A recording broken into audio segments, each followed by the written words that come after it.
ਅਗਲੀ ਜਿਹੜੀ ਹਰਜੋਤ ਸਿੰਘ ਜੀ ਖਬਰ ਕੁਝ ਟਵਿੱਟਰ ਦੇ ਨਾਲ ਜੁੜੀਆਂ ਖਬਰਾਂ ਜਿਹੜੀਆਂ ਆ ਰਹੀਆਂ ਨੇ। ਈਲਨ ਮਸਕ ਨੇ ਜਿਹੜੇ ਹੋਰ ਮੀਡੀਏ ਨੂੰ ਜਿਹੜੇ ਇਸ ਦੇ ਵਿੱਚ ਉਹਦੀਆਂ ਲਿੰਕਸ ਵਗੈਰਾ ਜਿਹੜੇ ਪ੍ਰਮੋਟ ਕੀਤੇ ਜਾਂਦੇ ਆ ਟਵਿੱਟਰ ਦੇ ਵਿੱਚ, ਉਸ ਦੇ ਉੱਤੇ ਰੋਕ ਲਾ ਦਿੱਤੀ। ਹੁਣ ਉਸ ਤੋਂ ਕਾਫੀ ਲੋਕ ਜਿਹੜੇ ਹੋਰ ਨਾਖੁਸ਼ ਵੀ ਜਿਹੜੇ ਉਹ ਨਜ਼ਰ ਆ ਰਹੇ ਆ। ਉਸ ਤੋਂ ਬਾਅਦ ਦੇ ਵਿੱਚ ਆਲਦੋ ਇਹ ਕੱਲ ਫੀਫਾ ਦੇ ਵਰਲਡ ਕੱਪ ਦੇ ਫਾਈਨਲ ਮੈਚ ਦੇ ਵਿੱਚ ਉੱਥੇ ਦੇਖਿਆ ਗਿਆ, ਉੱਥੋਂ ਲਾਈਵ ਟਵੀਟਿੰਗ, ਵੀਡੀਓਜ਼, ਫੋਟੋਜ਼ ਤੇ ਲਾਈਵ ਟਵੀਟ ਕਰਕੇ ਜਿਹੜਾ ਉੱਥੋਂ ਦਾ ਅੱਖੀਂ ਡਿੱਠਾ ਹਾਲ ਆਪ ਰਿਪੋਰਟਿੰਗ ਕਰਦੇ ਹੋਏ ਜਿਹੜਾ ਕਹਿੰਦੇ ਵੀ ਉਹ ਪੇਸ਼ ਉੱਥੇ ਕਰ ਰਿਹਾ ਸੀਗਾ ਕਤਰ ਤੋਂ, ਜਿੱਥੇ ਫਾਈਨਲ ਮੈਚ ਖੇਡਿਆ ਗਿਆ ਅਰਜਨਟੀਨਾ ਤੇ ਫਰਾਂਸ ਦੇ ਦਰਮਿਆਨ। ਤੇ ਇਸੇ ਦੌਰਾਨ ਇਸਨੇ ਇੱਕ ਪੋਲ ਜਿਹੜੀ ਉਹ ਪਾ ਲਈ ਟਵਿੱਟਰ ਦੇ ਉੱਤੇ, ਕਹਿੰਦਾ ਵੀ ਮੈਨੂੰ CEO ਦੇ ਵਜੋਂ ਤੁਸੀਂ ਟਵਿੱਟਰ ਤੇ ਦੇਖਣਾ ਚਾਹੁੰਦੇ ਹੋ ਜਾਂ ਨਹੀਂ। ਤੇ ਉਸ ਦੇ ਵਿੱਚ ਮੈਜੋਰਟੀ ਲੋਕਾਂ ਨੇ ਕਿਹਾ ਨਹੀਂ।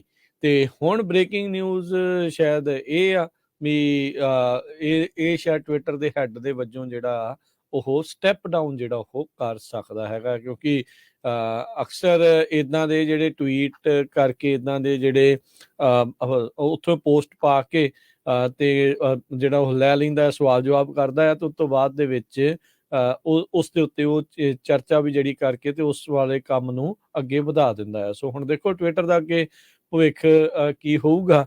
ਟਵਿੱਟਰ ਦਾ CEO ਰੈਂਡਮ ਲੋਕਾਂ ਤੋਂ ਇੱਕ ਹਿਸਾਬ ਦੇ ਨਾਲ ਪੁੱਛ ਰਿਹਾ ਵੀ ਮੈਂ CEO ਰਵਾਂ ਜਾਂ ਨਾ ਰਵਾਂ, ਤੇ ਪਰ ਹੁਣ ਲੋਕਾਂ ਨੇ ਉਸ ਦੇ ਵਿੱਚ 17 ਮਿਲੀਅਨ ਤਕਰੀਬਨ ਹਰਜੋਤ ਸਿੰਘ ਜੀ ਵੋਟਾਂ ਪਈਆਂ।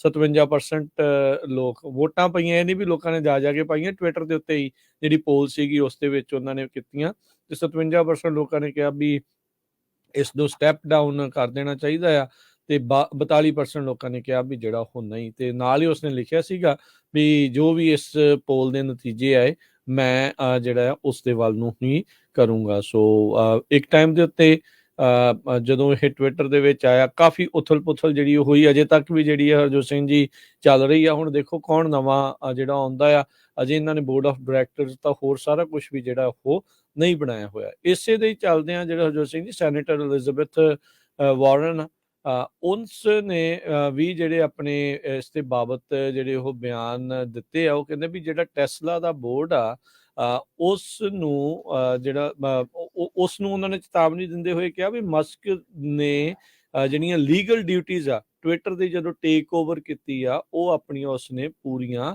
ਨਹੀਂ ਕੀਤੀਆਂ। ਇਸਨੇ ਐਲਿਜ਼ਾਬੈਥ ਵਾਰਨ ਨੇ ਜਿਹੜੀ ਚਿੱਠੀ ਲਿਖੀ ਆ ਟੈਸਲਾ ਦੇ ਬੋਰਡ ਨੂੰ, ਰੋਬਿਨ ਡੈਨਹੋਲਮ ਨੂੰ, ਤੇ ਕਹਿੰਦੇ ਵੀ ਜਿਹੜੇ CEO ਇਲਨ ਮਸਕ ਆ ਉਸਨੇ ਆਪਣੀਆਂ ਜਿਹੜੀਆਂ ਲੀਗਲ ਡਿਊਟੀਜ਼ ਆ ਉਹ ਪੂਰੀਆਂ ਨਹੀਂ ਕੀਤੀਆਂ ਹੈਗੀਆਂ। ਕਹਿੰਦੇ ਵੀ ਟੈਸਲਾ ਦੇ ਰਿਸੋਰਸਿਸ ਤੇ ਕੌਨਫਲਿਕਟ ਆਫ ਇੰਟਰਸਟ ਇਸ ਦੇ ਵਿੱਚ ਜਿਹੜਾ ਉਹ ਝਲਕਦਾ ਆ ਮਸਕ ਦੇ ਜਿਹੜੇ ਟਵਿੱਟਰ ਦੀ ਪਰਚੇਜ਼ ਆ ਉਸ ਨੂੰ ਜਿਹੜਾ ਉਹ ਲੈ ਕੇ। ਹੁਣ ਇਹਦੇ ਵਿੱਚ ਇੱਕ ਰਿਪੋਰਟ ਹਰਜੋਤ ਸਿੰਘ ਜੀ ਆਈ ਸੀ ਉਦੋਂ ਵੀ ਜਦੋਂ ਟੈਸਲਾ ਦੇ CEO ਨੇ ਟੇਕ ਓਵਰ ਕੀਤਾ ਸੀ ਟਵਿੱਟਰ ਦੇ ਵਿੱਚ, ਤੇ ਟੈਸਲਾ ਦੇ ਹੀ ਜਿਹੜੇ ਇੰਪਲੋਈਜ਼ ਆ ਉਹਨਾਂ ਨੂੰ ਟਵਿੱਟਰ ਦੇ ਵਿੱਚ ਜਿਹੜਾ ਉਹ ਵਰਤਿਆ ਸੀਗਾ ਤੇ ਅਕੋਰਡਿੰਗ ਲੀਗਲੀ ਕਹਿੰਦੇ ਵੀ ਇਹ ਚੀਜ਼ ਅਲਾਉਡ ਨਹੀਂ ਹੁੰਦੀ।